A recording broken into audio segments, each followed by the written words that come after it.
নমস্কার বন্ধুরা, আমি একটা কথা বলতে চাই। এই যে আমরা যতই কর্ম করি না কেন, আমাদের ভিতরে কিন্তু বিভিন্ন রকম টেনশন চেপে আসে, তাই না?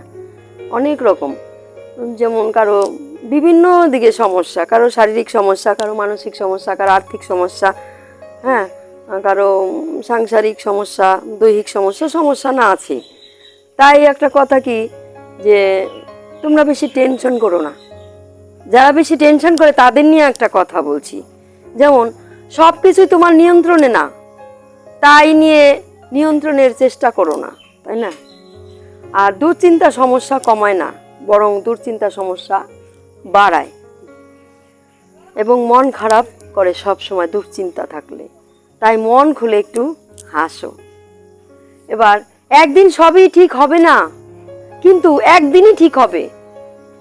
তুমি তার উপরে বিশ্বাস রাখো আর নিজের প্রতি একটু ধৈর্য ধরো। সময় সবার জন্যই ঘুরে দাঁড়াবে, একটু সময়ের অপেক্ষা। আর সবকিছু নিজেকে মনে করিয়ে দাও যে আমি পারি, আমি নিজেকে সামলাতে পারি। এটা ভেবে যদি আমরা চলতে পারি, তাহলে একদিন আমরা সাফল্য অর্জন করতে পারবো। সবাই ভালো থাকো, সুস্থ থাকো। কথাগুলো কেমন লাগলো? যদি ভালো লাগে কমেন্টে অবশ্যই জানাবা। আসছি, বাই।